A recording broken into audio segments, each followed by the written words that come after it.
चटणी द्यायची गोष्ट नसते, इथपर्यंत तुमच्या प्रपंचाला पुरवते ना, तिला म्हटलं जातं आई. आणि एकदा का आयुष्यातून आई निघून गेली ना, विचार आज या पांढरे कुटुंबाच्या मुलांना आणि मुलींना आई गेल्याचं दुःख काय. अरे त्या मातेनं किती कष्ट केलं.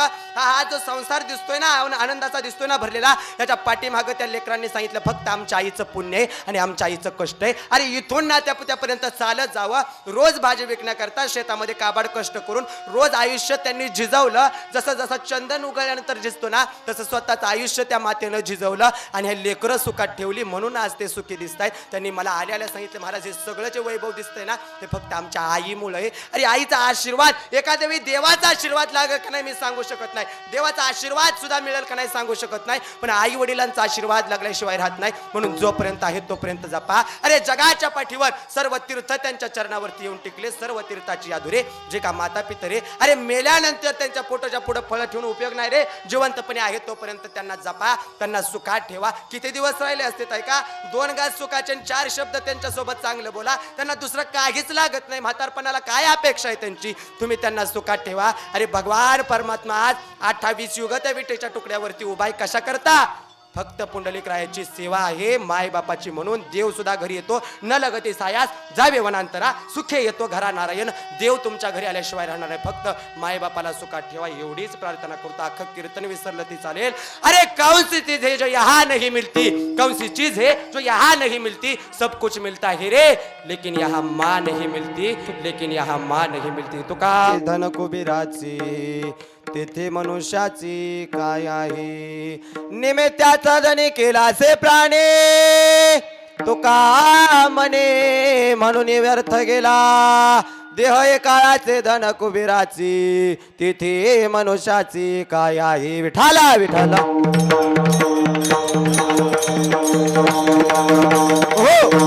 वक्रतुंड महाकाय सूर्यकोटी समप्रभ निर्विघ्नं कुरु मे देवं सर्वकार्येषु सर्वदा.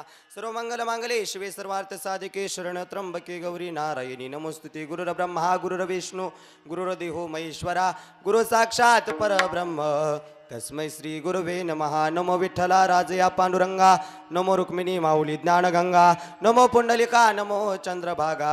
नमस्कार माझा रुक्मिणी पांडुरंगा, महायोग पीठे तटे भीमरथ्यां वरम पुंडरिकाय धातु मुनींद्रें समागत तिष्ठं तमानंद कंदं परब्रह्मलिंगं भजे पांडुरंग.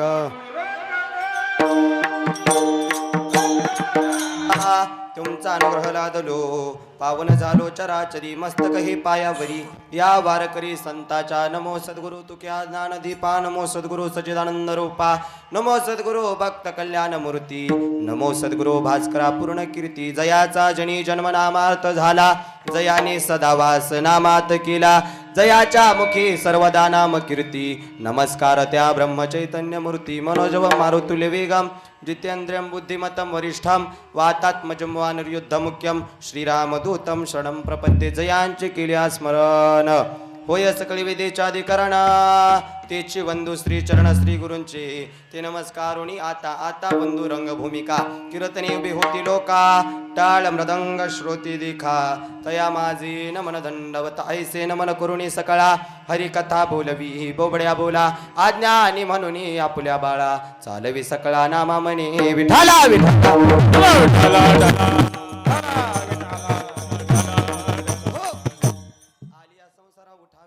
शरण जा उदारा पांडुरंगा, देह हे काळाचे धन कुबेराचे, तेथे मनुष्याचे काय आहे प्रस्तुत प्राप्त.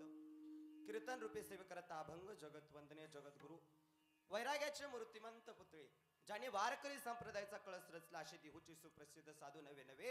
अरे 16व्या वर्षात न जपणारे तलवार घेणारे माझे छत्रपती शिवराय आणि छत्रपती शिवरायांचे आद्य गुरु माझे जगद्गुरु तुकोबरायांचा 4 चरणाचा आणि मानवी देहाला उपदेश करणारा अभंग. विठाला विठाला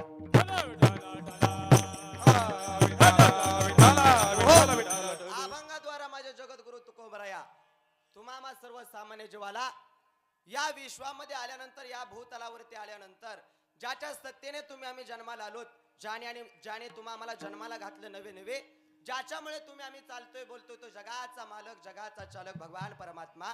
या विश्वामध्ये आल्यानंतर तो देव आपला सकारा तुकोबरायांचा उपदेश आहे. आलिया संसारा उठा वेग करा, शरण जा उदारा पांडुरंगा. या संसार रूपी स्थितीला प्राप्त झाल्यानंतर जो उदार अंतकरणाचा पांडुरंग परमात्मा आहे ना, त्याला शरण जाऊन देहाचा उद्धार करा. आता संसारामध्ये 2 प्रकार आहेत.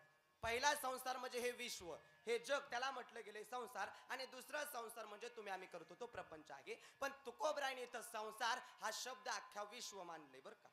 या विश्वामध्ये आल्यानंतर, या भूतलावरती आल्यानंतर नवे नवे या मनुष्य देहाला प्राप्त झाल्यानंतर काय करा? वेग करा. वेग का हो करा म्हटले असतील, लवकर का जा म्हटले असतील तुकोबराय? शरण जा उदारा पांडुरंगा, वेग करा, लवकर त्या देवाला शरण जा. त्याला कारण सुद्धा सांगितलं, क्षणभंगुर नागी बरवसा, वारे सावध तोडा माया आशा, काही नचले मंगळा पडेल फासा, पुढे हुशार थोराई ओळसागा, राम राम स्मरा आधी. अगोदर त्या भगवंताचं नाव घ्या आणि अगोदर त्याला शरण जा. का? मान्य तुकोबराया, या संसार रूपी स्थितीला प्राप्त झाल्यानंतर उदार अंतकरणाचा पांडुरंग परमात्मा आहे ना, त्याला शरण जाऊन आम्ही देहाचं सोनं करू. तुम्ही म्हणताय त्याचं नाव घेतल्यानंतर जीवनाचा उद्धार होतो, देहाचं सार्थक होतं, नवे नवे वैकुंठाची वाट मोकळी होते. एवढं त्या भगवंताच्या नामाचं महत्व मान्य आहे आम्हाला सगळं. जाऊ आम्ही त्या देवाला शरण, पण त्या देवाला शरण नेमकं जायचंच का? प्रश्न आहे. का आम्ही त्या देवाला शरण जायचं? त्याचं उत्तर तुकोबरांनी दिलं, देह हे काळाची, धन कुबेराची, तिथे मनुष्याची. काय आहे? तुमच्या आमची सत्ता या भूतलावरती अजिबात चालू शकत नाही. तुकोबाराय सांगतात, अरे त्या देवाला शरण जा. का? तुमचा आमचा जो देह आहे ना तो काळाचा आहे आणि तुम्ही आम्ही कमवताय ते धन. तुकोबारायने सांगितलं हे कुबेराचं आहे. देह काळाचं एक ना एक दिवशी निघून जाणार, धन कुबेराचं इथं राहणार आहे. तुकोबारायने सांगितलं, अरे जन्माला घालणारा सुद्धा तोच आहे, नेणारा सुद्धा तोच आहे. देता देवविता, नेता नेवविता. येथे याची सत्ता काय आहे? तुमच्या आमची सत्ता अजिबात चालू शकत नाही. तुकोबराय सांगतात, या माणसाकडे जर पाहाय गेलं तर माणूस एक निमित्ताचा धनी. काहीतरी निमित्त म्हणून या विश्वामध्ये जन्माला येतो, काहीतरी निमित्त म्हणून जन्माला येऊन आपल्या कर्माचे भोग भोगून मरून जातो.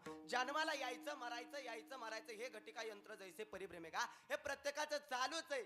उपजेते नाशे नाशिले ते पुनरपिदिशे, प्रत्येकाचं चालू आहे. यायचं मरायचं प्रत्येकाचं चालू आहे. आज तुकोबरायने उपदेश केला, बाबा हो जगतायत मरतायत तर सगळेच, पण यातून चांगलं करून काहीतरी मरा. मग चांगलं करून काय मरायचं? तर ज्या संसार रूपी स्थितीला प्राप्त झाल्यानंतर उदार अंतकरणाच्या पांडुरंगाला शरण जाऊन जीवनाचा उद्धार करायचा. का? तर माणूस हा एक निमित्ताचा धने, त्याला असंच निघून जायचंय. पण असं नसल जायचं तर देवाला शरण जाऊन जीवनाचा उद्धार करा. अभंगाचा सरळ भावार्थ विठ्ठल विठ्ठल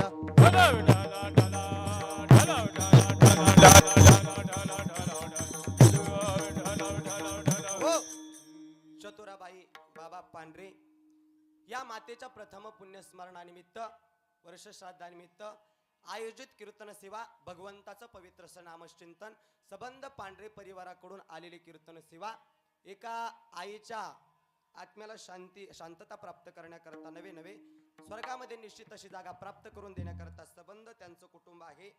त्यामध्ये हनुमंत बाबा पांढरे असतील, त्यांची मुलं नारायण बाबा पांढरे, लक्ष्मण बाबा पांढरे, शिवाजी बाबा पांढरे व सुरेश बाबा पांढरे ही त्यांची मुलं. 5 मुलं त्यांना. आणि मुलींची नावे सुमन भगवान पाटील, कमल नानासो वाघमोडे, विमल शिवाजी लवटे, कुसुम रामचंद्र बंडगर, शिला रामचंद्र वाघमोडे, विजय दशरथ तरंगे, अशा त्यांना 6 मुली 5 मुलं. या सबंध मातेच्या एवढ्या सर्व मुलांकडून हे केलेली कीर्तन सेवा भगवंताचा धन्यवंश जयाचा, धन्यवंश जयाचा, धन्यवंश जयाचा, धन्यवंश जयाचा, धन्यवंश जयाचा आहे. का? आज ज्या मातेचं प्रथम पुण्यस्मरण आहे ना, त्या आईचं, त्या मातेचं अफाट पुण्य, म्हणून हा कीर्तन सोहळा होतोय बरं का. पुण्यवंताचं लक्षण हे, भाग्यवंता घरी भजन पूजन त्याची वाट पाही रघुनंदन. या सबंध पांढरे परिवाराकडून आयोजित ही कीर्तन सेवा, भगवंताचं पवित्र नामचिंतन, त्या मातेच्या आत्म्याला शांतता प्राप्त करण्याकरता सेवेसाठी उपस्थित तुम्ही सर्वच महिला वर्ग, पुरुष वर्ग, आलेले पैरे पाहुणे, गणगोत्र, मित्र परिवार, आपिष्ट सर्वांच्या चरणी धन्यवाद. सेवेसाठी उपस्थित गायनाचार्य आमचे तानाजी महाराज रुपनवर असतील, सचिन महाराज सुतार आहेत, त्यांच्याही चरणी धन्यवाद. मृदंगाची साथ करण्याकरता आपल्या महाराष्ट्रातील सुप्रसिद्ध मृदंगाचार्य, आपल्या भागाचं वैभव आमचे विशालजी महाराज दराडे या ठिकाणी उपस्थित आहेत. तदनंतर आपली ज्ञानवैभव वारकरी शिक्षण संस्था मोरोची सगळे बालगोपाल या ठिकाणी उपस्थित आहेत. आणि या ठिकाणचं आजचं हे कीर्तन झालेलं चिरकाल कायमस्वरूपी जागृत ठेवण्याकरता, कायमस्वरूपी आठवणीत ठेवण्याकरता या ठिकाणी शूटिंगची साथ करण्याकरता आमचे ओम साई क्रिएशन दादा ते या ठिकाणी उपस्थित आहेत, त्यांचंही मनपूर्वक आभार. प्रथमतः सर्वांच्या चरणी दंडवत, या ग्रामदैवता चरणी दंडवत, माता पित्या चरणी दंडवत, श्री संत सद्गुरू बाळूमामा चरणी दंडवत. वाणीला आरंभ. विठ्ठल विठ्ठल.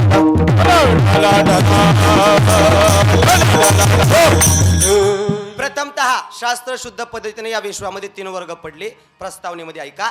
पहिला वर्ग या विश्वातला देवाचा, दुसरा वर्ग साधू संतांचा आणि तिसरा वर्ग तुम्हा सामान्य जीवाचा आहे. या विश्वामध्ये देवाला आणावं लागतं. संत महात्मे आपणहून येत असतात आणि तुम्हा आम्हाला नको म्हटलं तरी या विश्वामध्ये जन्माला यावं लागतं. पहिला वर्ग देवाचा. देवाला आणावं लागतं. कशा करता?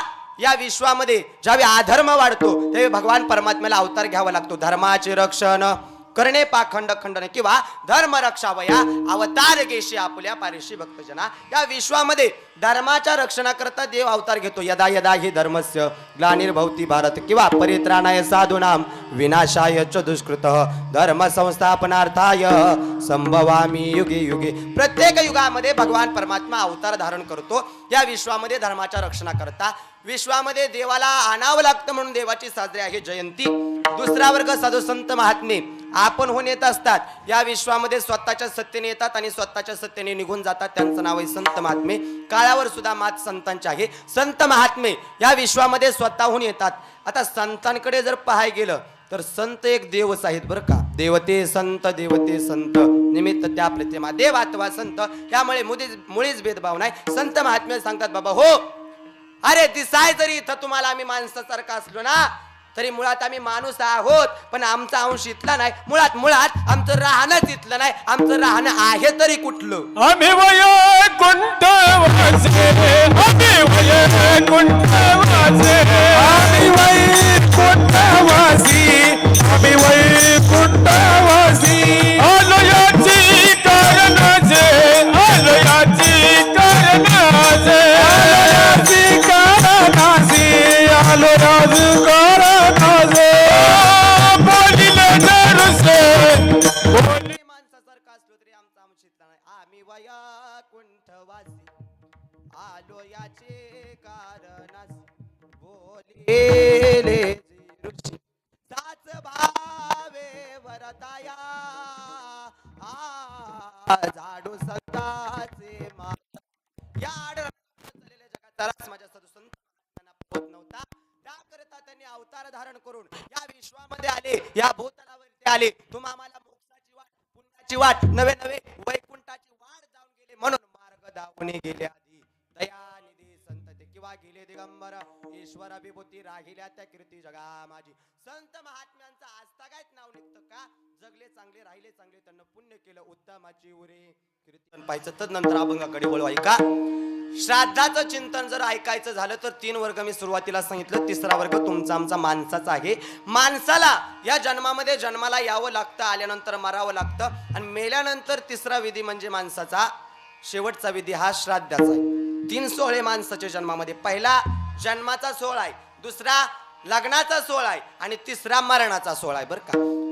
एखाद्या वेळी लग्नाचा सोहळा चुकवता येईल पण जन्म मरणाचा सोहळा चुकवता येत नाही. मरावं प्रत्येकाला लागतं. तुकोबरांनी सांगितलंय मरण हे कुणालाही टाळता येत नाही. ऐका. मरणावर तुमची आमची सत्ता अजिबात नाही. या विश्वामध्ये आल्यानंतर मरावं लागतं. मेल्यानंतर शास्त्राने सांगितलं श्राद्ध करावं लागतं. आता श्राद्ध का करायचं? या संबंध पांढरे परिवाराने एवढा भव्य दिव्य कीर्तन सोहळा दारामध्ये आयोजित केला. त्या मातेला पुण्य प्राप्त करण्याकरता नवे एवढा भरगच हा सभा मंडप गच भरला. आपला या ठिकाणचा सगळा मंडप गच भरला. मला सांगा, आपण उपस्थित झालो, आपण आयोजित झालो, त्याच्या पाठीमागे एक कारण आहे. काय कारण आहे? आज हे श्राद्ध कर्म. मग श्राद्ध करायचं का? आम्ही श्राद्ध केल्यानंतर होईल काय? हे श्राद्ध करायचंच का? ही प्रथा केव्हापासून? हे कोणी केलं? आम्ही केल्यानंतर आम्हाला फायदा काय? हे करावंच लागल का? हे सगळं पाहायचंय बरं का. आता श्राद्ध म्हणाल, या विश्वामध्ये श्राद्ध करावंच लागतं. च लावलं बरं का. का करावं लागतं त्याला कारण आहे. गेलेले पित्र आशीर्वाद देऊन जातात बरं का तुम्हाला. नामा म्हणे पित्र आशीर्वाद देते कल्याण इच्छिती सर्व काळ. मग ही श्राद्धाची प्रथा केव्हापासून, का श्राद्ध केलं असेल? पहिली प्रथा श्राद्ध या विश्वातलं पहिलं कोणी केलं असेल तर पांडवांनी बरं का. लक्ष द्या. अगोदर अभंगाकडे वळण्या अगोदर मी श्राद्धाचं तुम्हाला सगळं सांगणार आहे. का तर कीर्तन श्राद्धाचं, मला प्रसंगाला अनुसरून बोलण्याची सवय. ऐका. पहिलं या विश्वातलं श्राद्ध केलं ते पांडवांनी. पांडवांचे वडील पंडू राजा त्यांनी देह ठेवला आणि देह ठेवल्यानंतर तो आत्मा तिथं भटकत होता. भटकत असणाऱ्या आत्म्याला शांती मिळत नव्हती, आत्म्याला सुख शांती मिळत नव्हती. आत्मा आतृप्त होता. तो इकडं तिकडं भटकणारा आतृप्त आत्मा. त्या पाची पांडवांनी विचार केला, फार दिवस झाला आपल्या वडिलांनी देह ठेवलाय, पण आज तर काय त्यांच्या आत्म्याला शांती मिळत नाही. काय कारण असू शकतंय? पाचही पांडव भगवान विष्णूकडे गेले. विचारलं, देवा हो फार दिवस झाला आमच्या वडिलांनी देह ठेवला, पण आज तर काय त्यांच्या आत्म्याला शांती मिळत नाही. काय कारण असू शकतंय? त्यावेळी भगवान विष्णूने सांगितलं, ऐका मुलांनो, ज्या तिथीला तुमच्या वडिलांनी देह ठेवला ना, तीच तिथी एका वर्षाने अनुसरून त्या तिथीला एक यज्ञ करावा लागेल. कोणता यज्ञ? ज्ञानदान, अन्नदान, पिंडदान, वस्त्रदान अशा अनेक ज्ञानातून निघालेलं पुण्य. पाक्षिक श्राद्ध, मासिक श्राद्ध, वार्षिक श्राद्ध अशा अनेक ज्ञानातून निघालेलं पुण्य एका पुष्पामध्ये उतरेल आणि पुण्याचं प्रतीक असणारं पुष्प त्या आत्म्याला समर्पित करा. आत्मा पावन होईल आणि पावन झालेल्या आत्म्याला स्वर्गामध्ये निश्चित अशी जागा प्राप्त होईल. हे देवानं केलं म्हणून तुम्हाला आम्हाला करावं लागतं. आता देवापेक्षा अधिकार मोठा त्या संतांनी सुद्धा हे कर्म केलेलं. तुकोबारायांनी सांगितलं, अरे हे श्राद्ध कर्म मी सुद्धा केलं, हे पिंडदान मी सुद्धा केलेलं. त्याला पुरावा आहे बघा माझ्या तुकोबारायांचा, त्याला प्रमाण सुद्धा आहे. तुकोबारायांनी पिंडदान सुद्धा केलेलं. पिंडपदावरी दिला पुलिया करे, ओ दिला पुलिया करे, दिला पुलिया करे.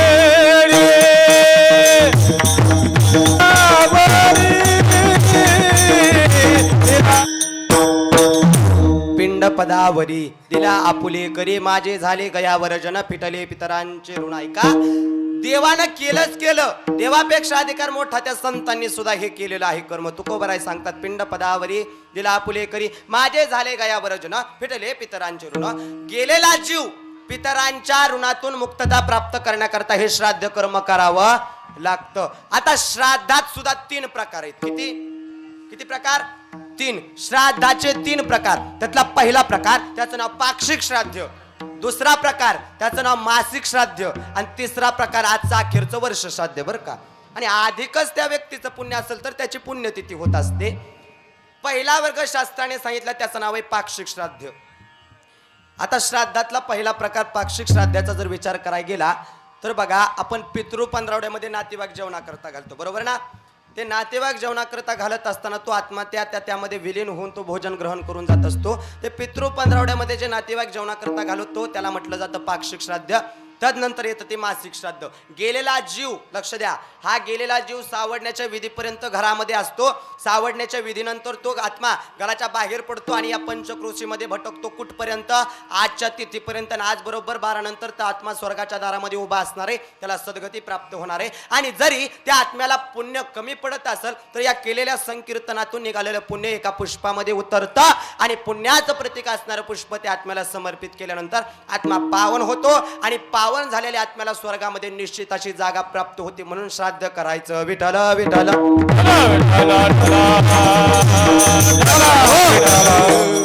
दुसरा वर्ग त्याचं नाव आहे मासिक श्राद्ध.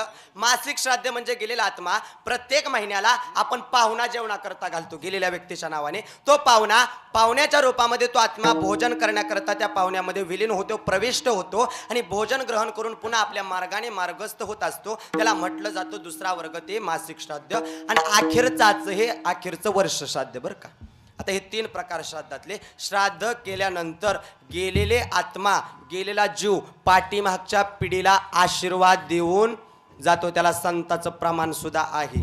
नामा म्हणे पित्र आशीर्वाद देती, कल्याण इच्छिती सर्व काळ. किंवा काही ठिकाणी तुका म्हणे पित्र आशीर्वाद देते, कल्याण इच्छिती सर्व काळ. तुम्ही म्हणसाल तुका म्हणे कसं असू शकते? त्याला कारण आहे बघा. ज्ञानाचा एका आणि नामाचा तुका असं म्हटलं जातं. बरं का? नामदेवरायांचा अवतार म्हणजे तुकोबराय. काही ठिकाणी नामा म्हणे तर काही ठिकाणी तुका म्हणे. तुका म्हणे पित्र आशीर्वाद देते, कल्याण इच्छिते सर्व काळ. गेले पित्र पाठीमाग या पिढीला आशीर्वाद देऊन जातात आणि कल्याण तुमचं आमचं हित साधण्याचा ते आशीर्वाद देऊन जात असतात. म्हणून श्राद्ध कर्म करायचं. विठ्ठल विठ्ठल.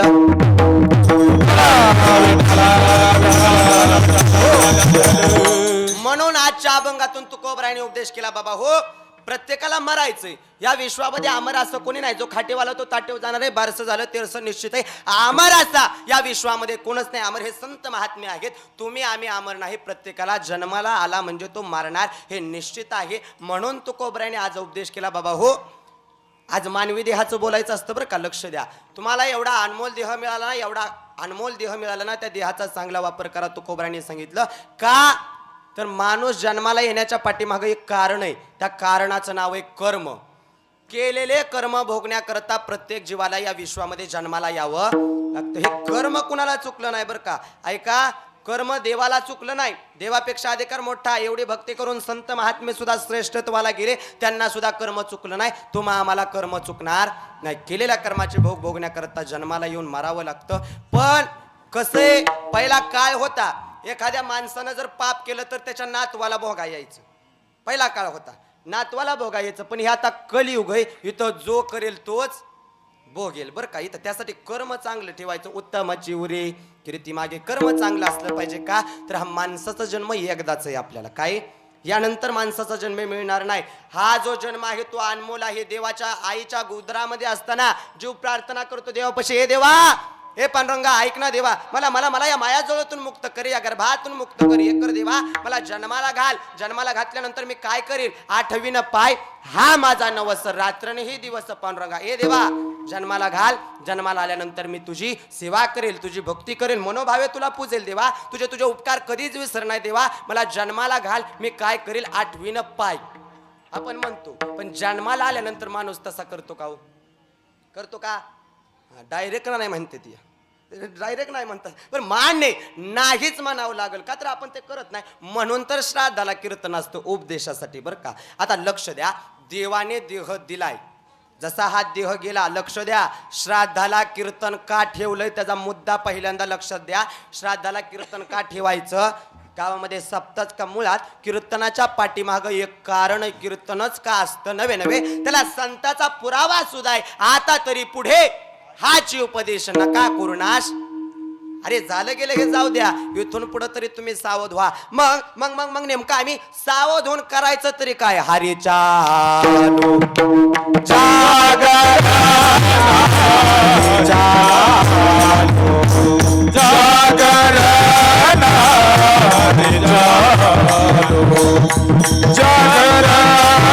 सावध करण्यासाठी हे कीर्तन आहे. सावध झालो, सावध झालो, हरीच्या आलो जागरणारा. अरे आता तरी सावध व्हा. आता तरी पुढे हाच उपदेश नका करू नाश. आयुष्याच्या सावध होऊन काय करायचं, हरीच्या जागरणा. मग इथं आल्यानंतर काय, जिथे वैष्णवांचे भार जय जयकार गरजतसी. इथं आल्यानंतर आनंद आहे, इथं जीवनाचा उद्धार आहे. म्हणून उपदेश केला, माणसाचा जन्म एकदाच, यानंतर जन्म मिळणार नाही. देवाने तुम्हा मला हा जन्म दिला माणसाचा, पण देताना फुकट दिला.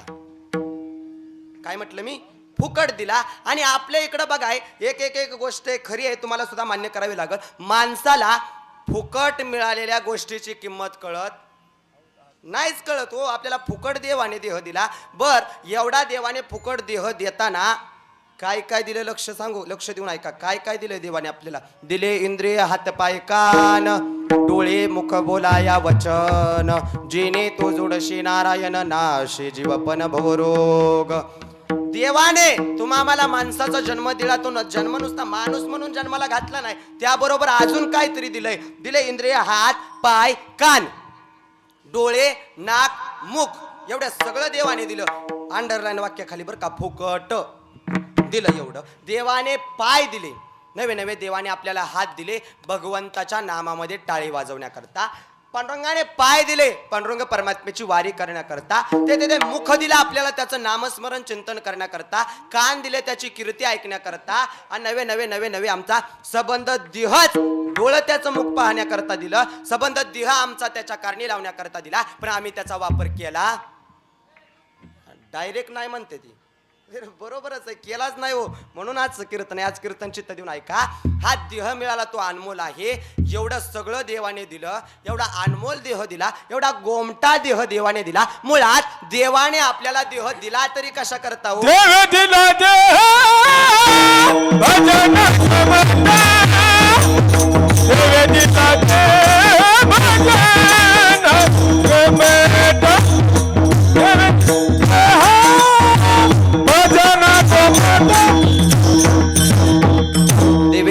देह भजना घुमटा तुया झलापाटा बदिकीचा. देवाने एवढा अनमोल देह, एवढा गोमटा देह तुम्हा आम्हाला दिला कशा करता?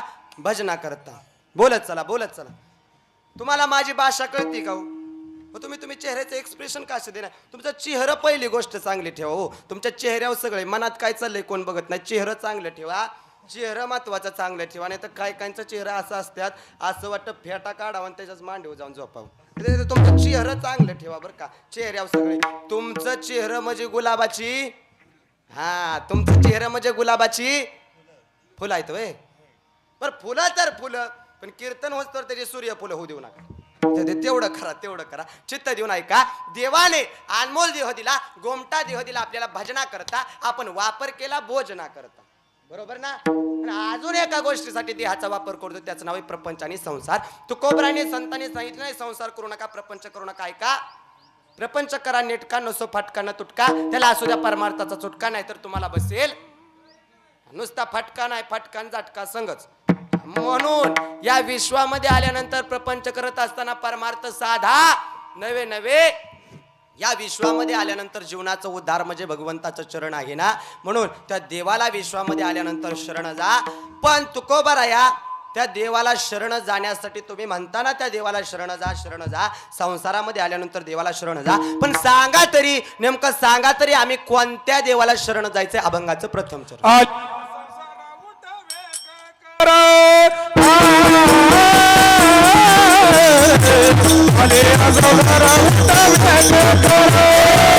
आलिया संसारा उठा वेग करा, शरण जा उदारा पांडुरंगा. तुकोबरायांनी आजच्या अभंगाच्या प्रथम चरणामध्ये उपदेश केला. बाबा हो, या संसार रूपी स्थितीला प्राप्त झाल्यानंतर उदारांतकरणाच्या देवाला शरण जा. बघा बरं का, निमित्त काय? श्राद्धाचं कीर्तन आहे. जसा हा जीव गेला तसा उद्या तुमचा आमचा सुद्धा जीव जाणार आहे. म्हणून तुम्ही सावध व्हा. याकरता कीर्तन आहे. उदार अंतकरणाच्या देवाला शरण जाऊन अगोदर देहाचा उद्धार करा. का उद्धार करायचा आहे? का तुकोबरायांनी सांगितलं त्या देवाला शरण जायचं का? तर देह काळाचा आणि धन कुबेराचं. काय म्हटले? हा देह काळाचा आहे आणि धन आहे ते कुबेराचे. आता देह काळाचा कसं म्हणतात तुकोबराया? का तर देह काळाचाच आहे. या विश्वामध्ये 3 वर्ग आहेत. पहिला वर्ग सृष्टीची निर्मिती करणारा, दुसरा वर्ग सृष्टीचं पालन पोषण करणारा आणि तिसरा वर्ग हे सृष्टी नष्ट करणारा. या सृष्टीची निर्मिती केली ब्रह्मदेवाने, सृष्टीचं पालन पोषण करतोय भगवान विष्णू आणि सृष्टी नष्ट म्हणजे माणसं नेण्याचं काम भगवान शंकराकडे. तुम्ही म्हणताल यम नेतो, यम हा शंकराचा दूत आहे, शंकराचा अंश म्हणजे यम आहे. माणसं न्यायची कामं त्याच्याकडे, तो भूतांचा राजा, या गुरुविद्यांचा राजा आहे. माणसं नेण्याची कामं त्याच्याकडे. प्रत्येकाला मरावं लागतं. ऐका, काळावर सत्ता तुमची आमची चालू शकत नाही. जन्माला घालण्याची ताकद मायबापांमध्ये आहे, पण नेहण्याची ताकद जगाच्या मालकामध्ये आहे बरं का. तुम्ही म्हणताल आईबाप सुद्धा या काळातून सोडू शकत नाही. सोडविना तेव्हा मायबाप, काळाची हे उडी पडेल बाजे वा, सोडविना तेव्हा मायबाप. एकदा का तो काळ आला ना, तिथं तुमचं आमचं चालू शकणार नाही. तुम्ही म्हणाल अमुक तमुक माणूस फार मोठा आहे, फार पैसा आहे त्याच्याकडे, फार धन दौलत ऐश्वर्य, फार शेते, फार फार फार मोठा माणूस आहे तो माझ्या ताटाला ताट लावून जेवण करतो, तो सुद्धा जायचा आहे. कळतंय ना? इथं अमर असं कोणी नाही. सोडविना राजा देशीचा चौधरी, अनेक सोयरी भली भली. तुकोबरायांनी सांगितलं देशीचा चौधरी म्हणजे देशाचा पंतप्रधान, तो सुद्धा आणि देशाच्या पंतप्रधानाच्या हातात मरण असतं. तर 8 महिने होत आले देशाच्या पंतप्रधानाची माय निघून गेली. आका महाराष्ट्र देश, आका भारत देश ताब्यात आहे ना, आका जग ताब्यात, आका भारत देश ताब्यात आहे ना. गेलेल्या आईचा आत्मा अंता आला असता, पण अंता आला नाही. जग हे जरी ताब्यात असेल ना का भारत देश, तरी सुद्धा आईचा आत्मा पुन्हा अंत आला नसता. का अंत आला नाही? का तर काळावर सत्ता कुणाची नाही. सोडविना राजा देशीचा चौधरी, अनेक सोयरी भली भली. कोणी सोडवू शकत नाही. मग तुकोबाराय, या काळातून आम्हाला सोडवणारं कोण आहे? जीवनाचा उद्धार करणारा कोण आहे? तुकोबाराय सांगतात, तुका म्हणे तुझं सोडविना कोणी, एका चक्रपाणी वाचून या. त्या देवाशिवाय तुम आम्हाला सुटका नाही. का तर देह काळाचा, यातून वाचवणारा फक्त भगवान परमात्मा आहे. देह जाईल त्याशी काळ बा खाईल. काळोबा नाही बरं का, काळ बा खाईल. काळ नावाचा बोका, जसं एखादा बोका उंदरावर टपून बसतो ना, तसाच तो काळ नावाचा बोका तुमच्या आमच्या देहावरती टपून बसला. एक ना एक दिवशी त्या काळाची झडप पडली ना, तिथं कोणीच वाचवू शकत नाही. म्हणून तुकोबाराय सांगतात देह काळाचा आहे, त्याला काळ नावाचा बोका खाऊन टाकणार आहे. बरं मान्य आहे तुकोबाराया, देह काळाचा, एक ना एक दिवशी आमचा देह जाईल, आम्हाला सगळ्याला मान्य, प्रत्येकाला मरायचंय, आम्हाला असं कोणी नाही. मग धन कुबेराचं कसं म्हणता?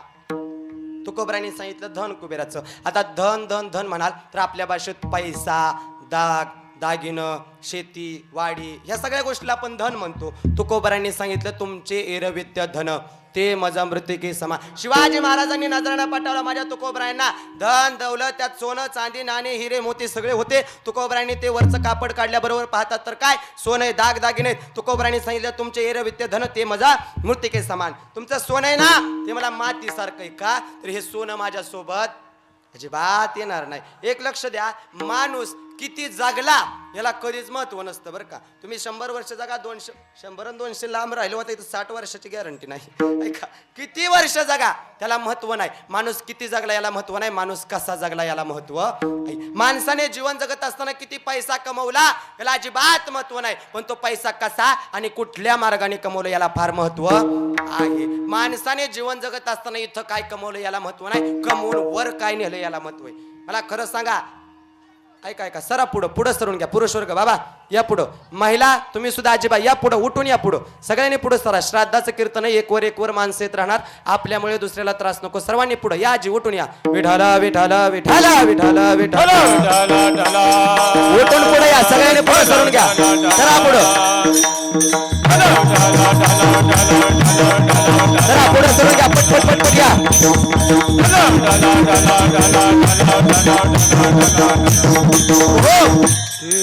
तुकोबराने सांगितलं धन कुबेराचा, आपल्या भाषेत पैसा दाग दागिनं, हे सगळं तुकोबराने सांगितलं तुमचे एरवित्य धन ते मज मृतिके समान. का तर हे सोबत नाही. माणसाने जीवन जगत असताना इथं काय कमवलं या संसारात याला महत्व नाही, कमवून वर काय नेलं. बाबा कमवून वर नेता येतं का? काय मला खरं सांगा, वर काय नेता येतं का?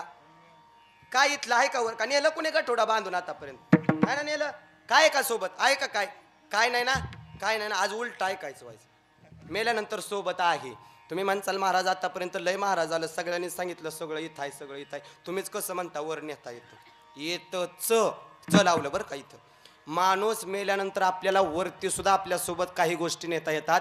हे धन दौलत असल्या गोष्टी नाही बरं का. उद्धाराची साधनं सांगतो, हे उपदेशाचं कीर्तन आहे. तुम्ही इथं काय कमवता याला मी महत्व देणार नाही, तुम्ही वरती कमवून काय नेचाल हे आज कीर्तनातून ऐका. पहिली गोष्ट, माणूस मेल्यानंतर सोबत येते त्याचं नाव आहे कर्म.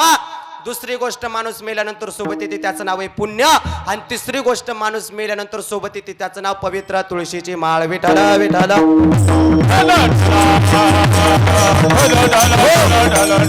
एवढ्या तीनच गोष्टी का होत सांगितल्या असतील का तर या मेल्यानंतर सोबत येते. पहिली गोष्ट कर्म, माणसाचं कर्म चांगलं असावं, माणूस कर्माने बांधलेला आहे. कर्माची व्याख्या सांगू, माणसाचं कर्म कसं असावं का?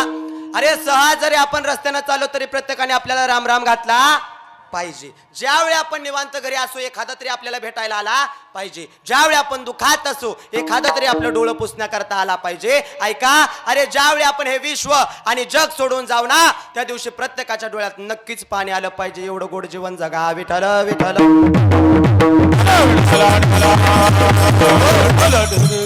जीवन गोड जगा, का तर हा देह एकदाच आहे बरं का.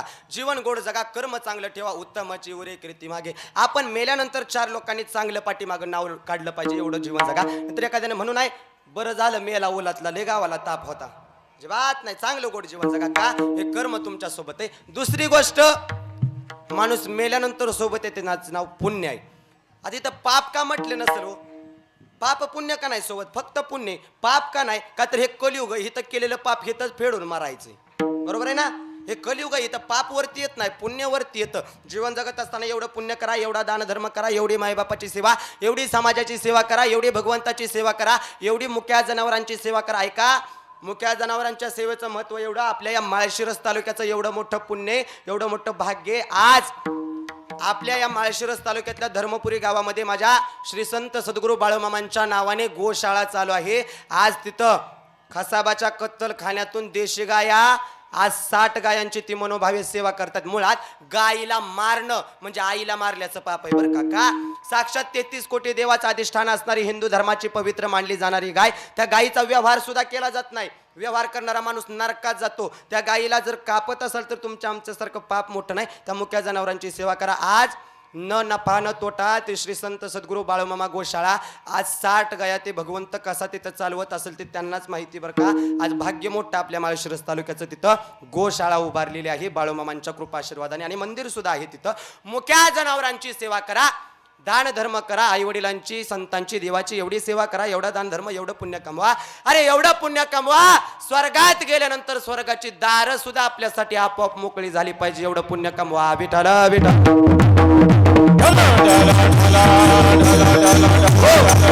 ही झाली दुसरी गोष्ट. मी सांगतोय काय मुद्दा लक्षात द्या, मेल्यानंतर सोबत आहे. दुसरी गोष्ट पुण्य, आणि तिसरी गोष्ट सांगितली त्याचं नाव पवित्र तुळशीची माळ. आता ही माळच का सांगितली असेल? कंठी मिरवा तुळशी, व्रत करा एकादशी. तुळशीच का हो संतांनी सांगितली? असं नसतं का म्हणता आलं? कंठी मिरवा सोन्याचा हार, व्रत करा एकादशी म्हणता आलं असतं ना, सोन्याचा हार बी म्हणता आलं असतं. पण का नाहीत म्हटले? तुमचे इरवित्य धन ते मज मृत्तिके समान. हे सोनं माझ्या सोबत नाही. तुकाराम म्हणले हे सोनं माझ्या सोबत नाही. आणि सोनं जर म्हणाल ना तर सोनं सुद्धा पहिल्यासारखं राहिलं नाही. पहिला काळ गोड होता. थोडं वेशांतर करतोय का? पहिला काळ गोड होता. पहिल्या काळात लोक 100 वर्ष जगायचे. बाबा किती वर्ष? 100 वर्ष. ते 15 नंबर पालखीला असतो त्या दिवशी माझं कीर्तन झालं तळावरती. ते पुढं माझ्या 119 वर्ष जगलेले आजोबा पुढे बसले होते. किती? 119. हे पहिल्या काळात लोकांना 100 वर्षाचं आयुष्य. आता आमचं 100 वर्षाचं आयुष्य 60 वर्षावर आलं, आणि 60 वर्षाचं आयुष्य 10 वर्षावर आलं. लहान मुलाला हार्ट अटॅक आहे. बरोबर आहे? लहान मुलाला हार्ट. हे असं होतंय का?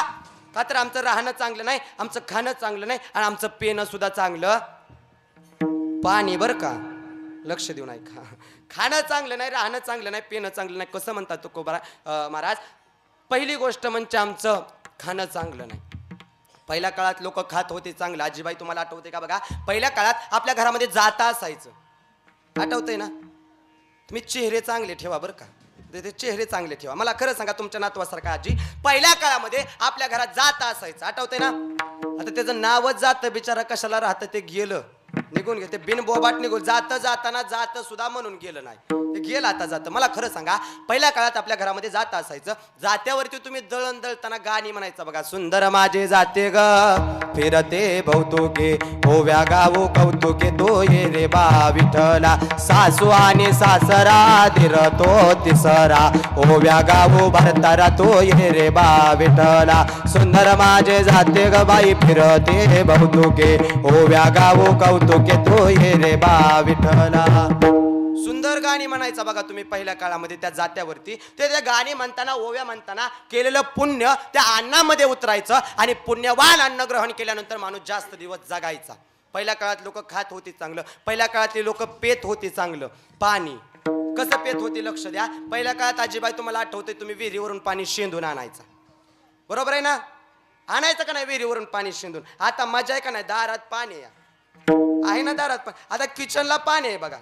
त्या हांडा लावायचा आणि एका बाजूला घ्यायचा, हांडा लावायचा आणि एका बाजूला. आता काही दिवसांनी अशी फॅशन येईल, एखादा पाहुणा आला तर त्याच्या तोंडात नळी लावायची, पितूला प्यायचंय तवर जवळ प्या. एक लक्ष द्या, जशी जशी साधनं वाढतील तशी माणसाचं आयुष्य कमी होत चाललंय बरं का. एवढं लक्ष द्या. ते जपानमध्ये असं एक मशीन निघलंय. पाहुणा घरी आल्यानंतर त्याला जेवण नाही, खाया पिया काय नाही करायचं. पाहुणा मशीनमध्ये घालायचा, अर्ध्या तासानं पुढं पान खाऊनच निघतोय.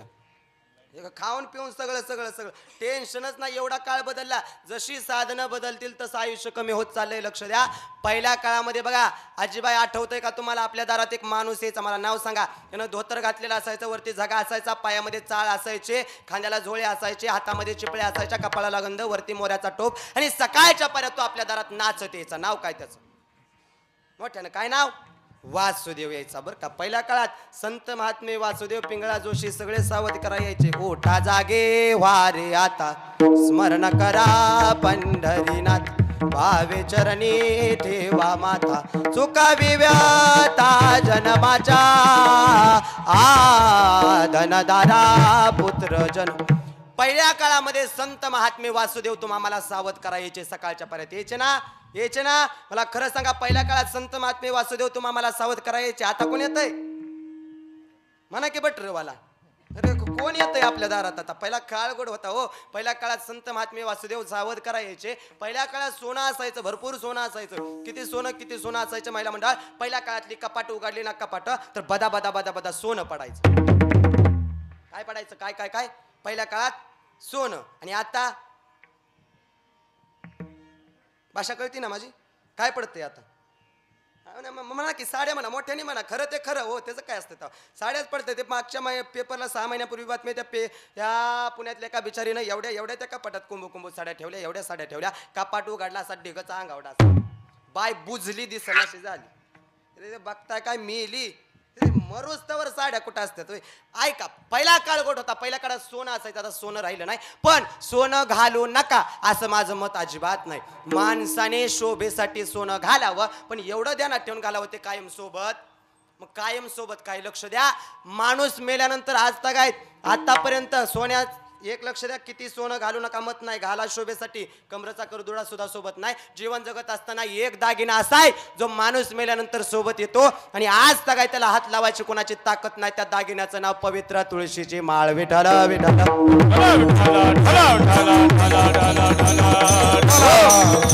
पहिल्या काळामध्ये ऐका, पहिला काळ होता, तुकोबराने सांगितलं तुळशीची माळ घाला, जीवन पवित्र होईल, जीवन देह पवित्र होईल. तुळशीमध्ये 108 मणी असतात. किती? 108 मणी. रोज 108 तीर्थाचा आंघोळ करताना स्नान घडल्याचं पुण्य लागतं. बघा तुळशी किती पवित्र आहे. आपल्या इकडं माणूस मेल्यानंतर त्याच्या तोंडात तुळशीचं पान घालतात, बरोबर ना? तुळशीचं पान घालतात. का घालत असतील? का तर तो पवित्र व्हावा, बरोबर ना? का घालतात? पवित्र व्हावा. मला सांगा, तो जिवंतपणे पवित्र नाही झाला, तो मेल्यावर काय पवित्र होईल? काय होईल पवित्र? ते माझं एक मत असतं गड्या. ते मेलेल्या माणसाच्या तोंडात माळकरी नसेल आणि मेलेला असेल ना, त्याच्या तोंडात तुळशीचं पान घालण्याऐवजी कोंबडीचा पग घालायचा, नाहीतर अख्खी बॉयलर कोंबडीच कोंबायची तोंडात. काय खाऊन खाऊन मेला आणि आता पवित्र होईल? होय, जिवंतपणे पवित्र व्हा. का पवित्र व्हायचंय? तर त्या माळेची ताकद तेवढी आहे. माळ उद्धारापर्यंत नेते. देह काळाचा आहे, धन कुबेराचं आहे. भगवंताचं नामस्मरण, चिंतन, सेवाच एवढी सोबत आहे. ऐका, तर नामाचं जर महत्व सांगायचं झालं ना, भगवंताच्या आज उपदेशाचं कीर्तन, लक्ष द्या. संतांनी सांगितलं देवाचं नामस्मरण चिंतन करून जीवनाचा उद्धार करा. एके दिवशी निवृत्तीनाथ दादाला ज्ञानोबराने प्रश्न केला, दादा तुम्ही म्हणता त्या भगवंताचं नाव घातल्यानंतर जीवनाचा उद्धार होतो, देहाचं सार्थक होतं, नवे नवे आमची वैकुंठाची वाट मोकळी होते. एवढं त्या भगवान परमात्म्याच्या नामाची ताकद, एवढं त्या भगवान परमात्म्याचं नाम श्रेष्ठ आहे. मग दादा सांगा तरी, नेमकं सांगा तरी, त्या भगवंताचं नाव आहे तरी किती मोठं? गगनाहून वाड नाम आहे, गगनाहून वाड नाम आहे, गगनाहून वाड नाम आहे, गगनाहून ज्ञानदेव पुसे निवृत्तीशी चाड, गगना होणे वाढ नाम आहे. निवृत्तीनाथ दादाने सांगितलं, हे ज्ञानोबा आधी वरती बघ, जिथपर्यंत तुला बाळ दिसतंय ना, जिथपर्यंत तुला गगन दिसतंय ना, त्यापेक्षा सुद्धा मोठं भगवंताचं नाम. एवढं मोठं त्या भगवंता, जगात सगळ्यात मोठं काय असेल तर भगवंताचं नाव. आणि मुळात देवापेक्षा जास्त किंमत देवाच्या नावाला आहे. का? तर नाम हे उद्धाराचं साधन आहे.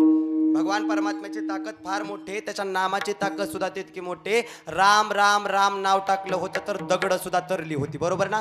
दगड सुद्धा तरली होती. अरे दगड जर तरत असतील तर आपण का नाही तरून जाणार? ते राम नाव टाकल्यानंतर दगड तरतो हे रावणाला कळाल्या बरोबर त्याने विचार केला, रावण नावाचा सुद्धा दगड तरला पाहिजे.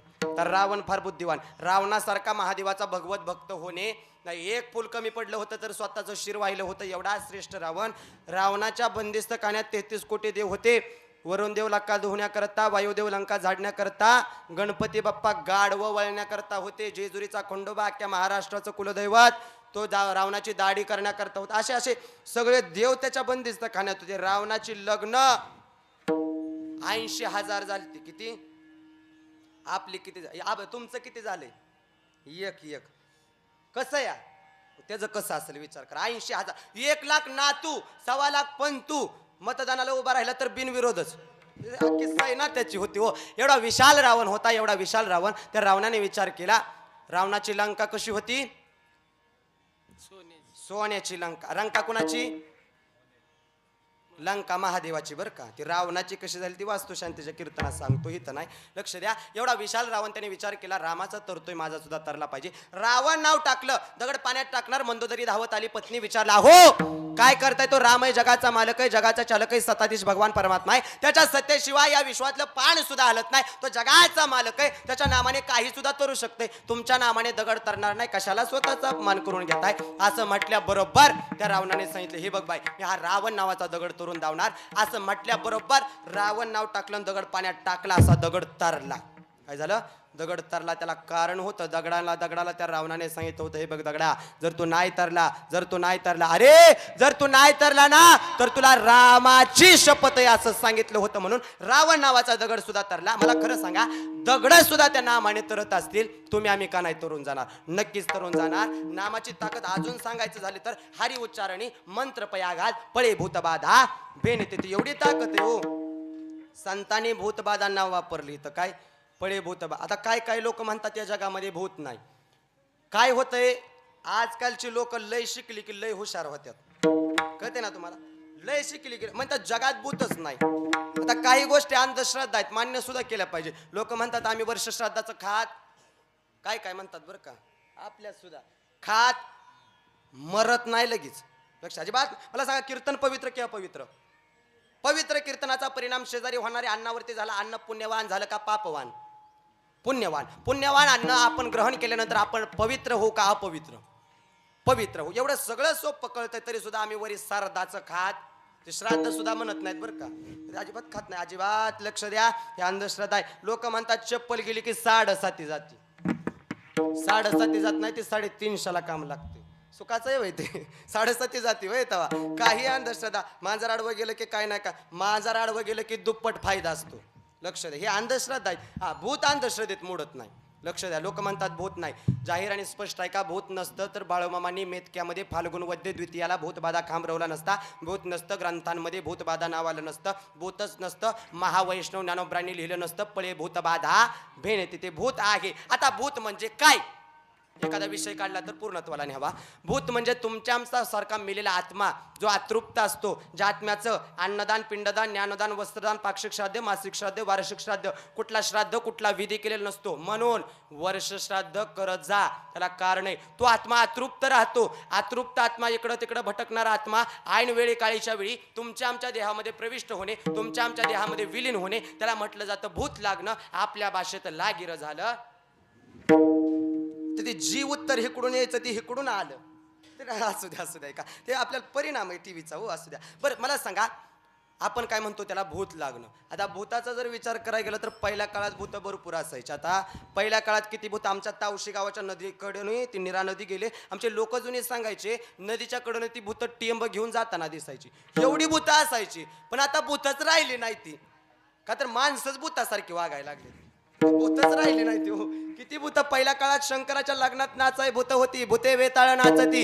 हर्षयुक्त उमापती भगवान शंकर हा भूतांचा राजा आहे, स्मशानाचा राजा आहे, अघोरी विद्येचा राजा आहे. तो महाकाल आहे.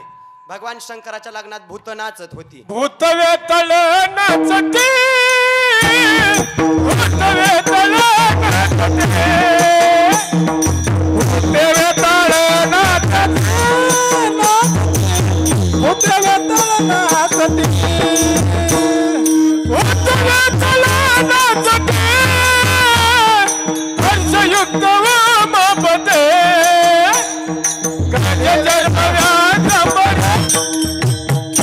पहिल्या काळात भूत नाचत होती. भगवान शंकराच्या लग्नात भूत नाचायची, वेताळ नाचायची. पण कसं असायचं, पहिल्या काळात भूत नाचायची, पण पहिल्या काळातली भूत माणसासारखी नाचत होती. काय करायची? माणसासारखी. हा, आताची माणसं म्हणा की भूतासारखी नाचते. हाडाने बी नाचायला लागले. ते काय होतंय, आपण धर्म संस्कृती बिघडवत चालूय. लक्ष द्या. तुम्हाला नाचायचंय ना, माझ्या संतांनी सांगितलं तुम्हाला नाचायचंय ना, तर कुठं नाचा. नाचू कीर्तनाचे रंगी, नाचू कीर्तनाचे रंगी, नाचू दीप लावूज किंवा तरणा भाग्यवंत नटे हरी कीर्तनात ऐका. नाचायचे ना कीर्तनाचा आपल्या मुलांना चांगले संस्कार द्या. ऐका. 750 वर्षापूर्वी ज्ञानोबरांनी लिहिलं बरोबर. 12:10 फुलं पडतील, कुणी हलू नका. लक्ष द्या. ज्ञानोबरांनी सांगितलंय काय, इथून पुढचा येणारा 5 वर्षाचा काळ फार भयंकर येणार आहे आणि या काळातून तो मामाला वाचवणारा एकमेव संप्रदाय, त्याचं नाव आहे वारकरी संप्रदाय. म्हणून आपली मुलं घडवा, आपली मुलं शिकवा, आपल्या मुलांना आपले संस्कार द्या. हे बघा, मुस्लिम समाजाचा मुलगा असू द्या, दिवसातून 5 वेळा नमाज पढतोय. आपल्या हिंदू धर्मातल्या मुलांना हरिपाठ काय ते माहिती नाही. ही फार मोठी शोकांती. काय, मुलं घडवा, मुलं तयार करा, मुलांना वारकरी शिक्षण द्या, मुलं संस्थेत टाका. ऐका, त्याच्या गळ्यामध्ये पवित्र तुळशीची माळ पडू द्या. नाही गायक होऊ द्या, नाही वादक होऊ द्या, नाही कलाकार होऊ द्या. एक लक्ष द्या, पण चांगला आणि संस्कारी मुलगा घडल्याशिवाय राहणार नाही. ही ताकद वारकरी संप्रदायाची. विठ्ठल विठ्ठल.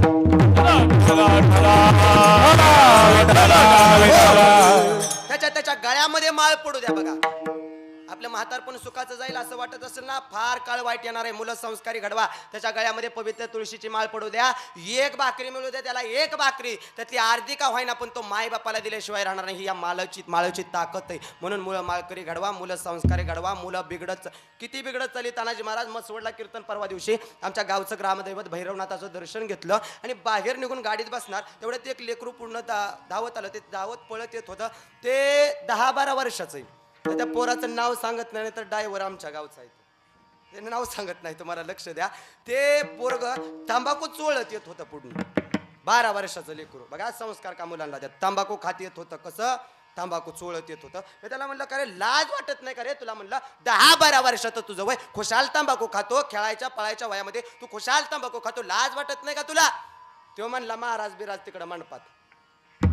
काय म्हणला? महाराज बिराज तिकडं. तसंच आहे हो माझं, खरं तसं आहे. महाराज इथं घरी गेल्यावर साधे कपडे घाल, कोणी म्हणत नाही महाराज आहे. खरं सांगा, वाटतो का मी तुम्हाला महाराज आहे? वाटतो का? खुशाल नाही म्हणतात, खुशाल नाही म्हणते ते महाराजच आहे. पण ते तिथं वाटत नाही. तो मला म्हणला, ते बघा राहत्याला कीर्तन होतं, तानाजी महाराज आमच्या सोबत होते. ते ही अशीच मुलं नेली होती, फक्त उंच होती, माझ्या वयाची होती. आणि उशीर झाला थोडा म्हणून ते चोपदार गाडी पैसे आले. चला चला महाराज आली, महाराज आली, महाराज आली. आम्ही उतरलो खालो आणि मी पुढे जातो म्हणलं, आले चोपदार आता नेला. आले आले आले आले, चला चला चला महाराज महाराज. ते चोपदार आले आले मला, हे पोरा हो बाजूला. मला म्हणलं, बरं म्हणलं बाबा मीच महाराज आहे. मग तिथून पुढे या या या बसा बसा. वाटत नाही हो महाराज असल्यासारखं तिथं. लक्ष द्या. तो म्हणला, महाराज बिरा तिकडं मंडपात माझ्या पुढे दादागिरी करायची नाही. मी कुणाच्याच बापाला भेट नाही. आता जे म्हणतात ना मी कुणाच्याच बापाला भीत नाही, त्यांनी एक देणार ठेवायचं. जगाचा बाप लय मोठा आहे बरं का, त्याच्या सत्ता हातात आहे. रंकाचा राव सुद्धा आणि रावाचा रंक सुद्धा तो एका क्षणात करू शकतोय. ते सत्ताधीश भगवान परमात्मा आहे. आले देवाची या मना, तेथे कोणाचे चाले ना, कुणाचं सुद्धा चालू शकत नाही. सत्ताधीश भगवान परमात्मा आहे. लक्ष द्या, त्याच्या हातामध्ये अख्खी सत्ता आहे. तो म्हटला मी कुणाच्याच बापाला भीत नाही. तेवढा त्याचा बाप पुढं आला आणि त्यानं चोळलेली मूठ मागं घेतली. म्हटलं, का रे लाज वाटत नाही का? 10-12 वर्षाचं वय तुझं, खुशाल तंबाखू खातोय, कुणाच्याच बापाला भीत नाही म्हणतोय.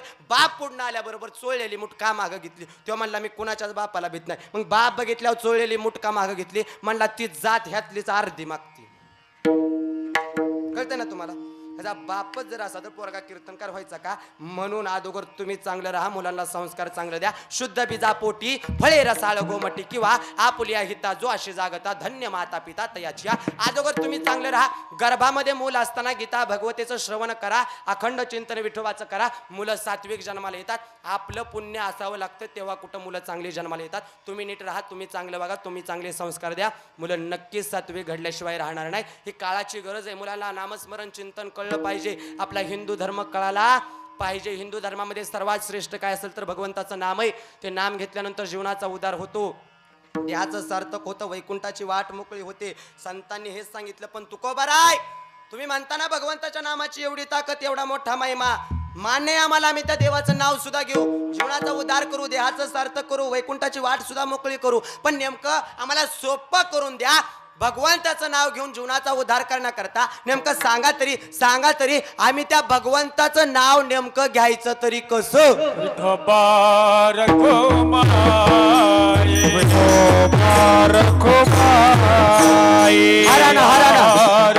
आई जर सांगायचं झालं ना, जगाच्या पाठीवर निस्वार्थ भावनेने तुमच्या आमच्यावरती प्रेम करणारी एक व्यक्ती, तिच्या पाठीमागचं नाव आहे आई. जगाच्या पाठीवर तुमच्या पाठीवर थाप टाकणारे अनेक असतील, पण थाप टाकत असताना त्या पाठीमागं थोडा तरी स्वार्थ असेल. पण या जगाच्या पाठीवर निस्वार्थ भावनेने तुमच्या आमच्या पाठीवरती थाप टाकते ना, तिला म्हटलं जातं आई. आ म्हणजे आत्मा आणि ई म्हणजे ईश्वर. ईश्वराच्या आत्म्याचं जिच्यामध्ये मिलन असतं ना, तिला आई म्हटलं जातं. आणि ज्या दिवशी तीच आई आयुष्यातून निघून जाते ना, विचारा त्या मुलांना, विचारा त्या मुलींना दुःख त्याचं काय असतं. आता आई सांगायचं झाली ना, आई लेकरावरती किती निस्वार्थ भावनेने प्रेम करते, किती निस्वार्थ भावनेने प्रेम करते. परवा त्या बारामतीमध्ये कीर्तन होतं, ते एक लेकरू पुढं असं खाली बसलं होतं, ते खडं मारायचं सारखं खालून, आणि ते थोडं डोक्यामध्ये खुळं होतं, ते त्याला अपंग होतं, त्याला चालता येत नव्हतं, नीट बोलता येत नव्हतं.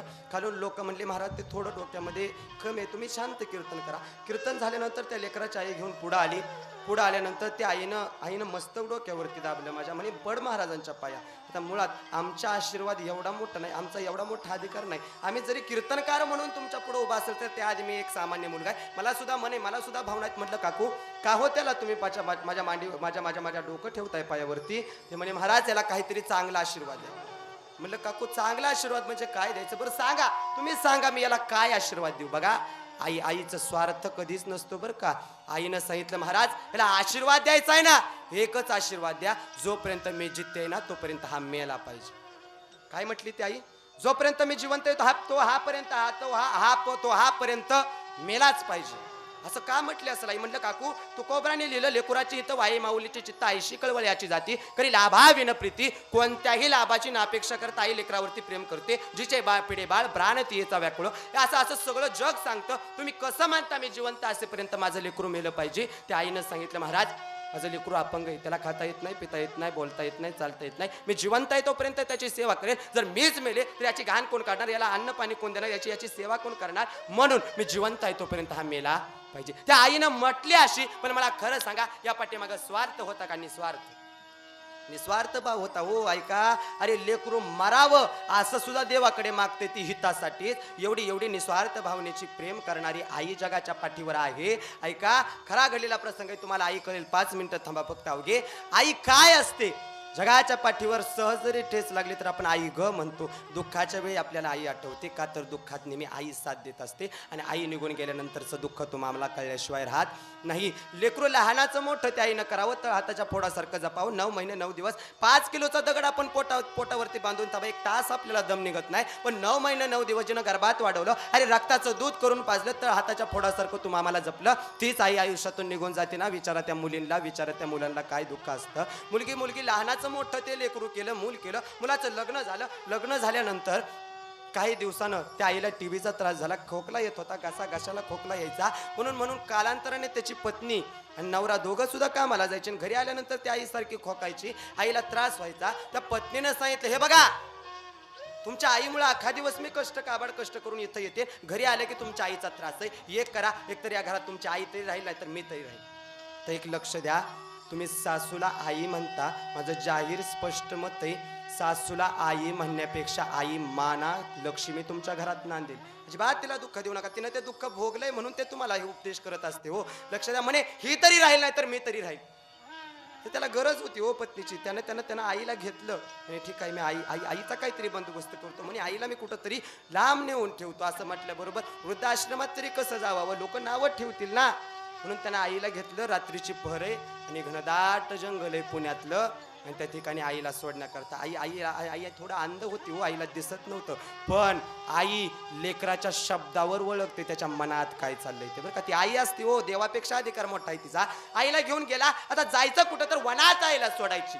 म्हणून जात असताना ती आईला माहिती होतं हा काहीतरी त्रास आहे, याला मला कुठंतरी सोडतोय. म्हणून जाताना तिला पाला लागायचा वाटेने, ती पाला घ्यायची, तोडायची आणि वाटेने टाकायची. जात एका घनदाट जंगलामध्ये त्या आईला ठेवलं आणि सांगितलं, आई 5 मिनिटं थांब, मी इथून आलो पाणी पिऊन. असं म्हटल्याबरोबर त्या आईनं त्या लेकराचा हात धरला आणि सांगितलं, दाद्या अरे आई आहे रे तुझी, लहानाचं मोठं केलंय तर हाताच्या फोडासारखं जपले, मला माहिती आहे ना तुझ्या मनात काय. अरे तुझ्या बायकोला त्रास होतोय ना माझा, फार दुःख होतंय ना रे तुम्हाला माझा. ऐका, काही अडचण नाही, मला माहिती आहे तुम्हाला इथं सोडून जाणार आहे, तू आता परत महागारी नाही येणार पाणी घेऊन, मला माहिती आहे. पण ऐक लेकरा, एक काम कर, या जंगलामध्ये घनदाट हिंस्र पक्षी आहेत, ते तुला त्रास देतील, तुला मारतील, तुला ते खाऊन टाकतील. एक कर, ज्या वाटेने तू आलात ना त्या वाटेने मी झाडाची पानं तोडून टाकलेत लेकरा. त्या वाटेने आला ना त्याच वाटेने निघून जा, नाहीतर हे पक्षी, हे हिंस्र पक्षी तुला त्रास देतील. ऐका, अरे मरणाच्या दारात जरी आईला टेकवलं होतं तरी लेकराच्या हिताचाच विचार केला. ही आई आहे रे, जगाच्या पाठीवर देवापेक्षा मोठा अधिकार आईच आहे.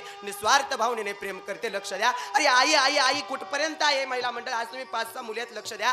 जोपर्यंत आई तुम्हाला होती ना तोपर्यंत तुम्हाला माहेर होतं. ज्या दिवशी आयुष्यातली आई निघून गेली ना आज तुमचं माहेर संपलं. लक्ष द्या. आई काय करते? अरे कांदा द्यायची गोष्ट नसते, लसूण द्यायची गोष्ट नसते, केसराची चटणी द्यायची गोष्ट नसते. इथपर्यंत तुमच्या प्रपंचाला पुरवते ना तिला म्हटलं जातं आई. आणि एकदा का आयुष्यातून आई निघून गेली ना, विचार आज या पांढरे कुटुंबाच्या मुलांना मुलींना आई गेल्याचं दुःख काय. अरे त्या मातेनं किती कष्ट केलं. हा जो संसार दिसतोय ना आनंदाचा दिसतोय ना भरलेला, त्याच्या पाठीमागं त्या लेकरांनी सांगितलं फक्त आमच्या आईचं पुण्य आहे आणि आमच्या आईचं कष्ट आहे. अरे इथून ना त्यापर्यंत चालत जावं. रोज भाजी विकण्याकरता शेतामध्ये काबाड कष्ट करून रोज आयुष्य त्यांनी झिजवलं. जसं जसं चंदन उगळल्यानंतर झिजतो ना तसं स्वतःचं आयुष्य त्या मातेनं झिजवलं आणि हे लेकरं सुखात ठेवली म्हणून आज ते सुखी दिसत आहेत. त्यांनी मला आल्याला सांगितलं महाराज हे सगळं जे वैभव दिसतंय ना ते फक्त आमच्या आईमुळे आहे. अरे आईचा आशीर्वाद, एखाद्या वेळी देवाचा आशीर्वाद लागेल का नाही मी सांगू शकत नाही, देवाचा आशीर्वाद सुद्धा मिळेल का नाही सांगू शकत नाही, पण आई वडिलांचा आशीर्वाद लागल्याशिवाय राहत नाही. म्हणून जोपर्यंत आहे तोपर्यंत जपा.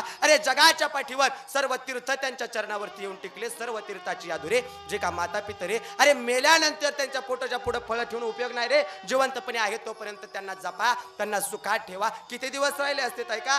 2 घास सुखाचे 4 शब्द त्यांच्या सोबत चांगलं बोला. त्यांना दुसरं काहीच लागत नाही. म्हातारपणाला काय अपेक्षा आहे त्यांची? तुम्ही त्यांना सुखात ठेवा. अरे भगवान परमात्मा आज 28 युग त्या विटेच्या तुकड्यावरती उभाय कशा करता?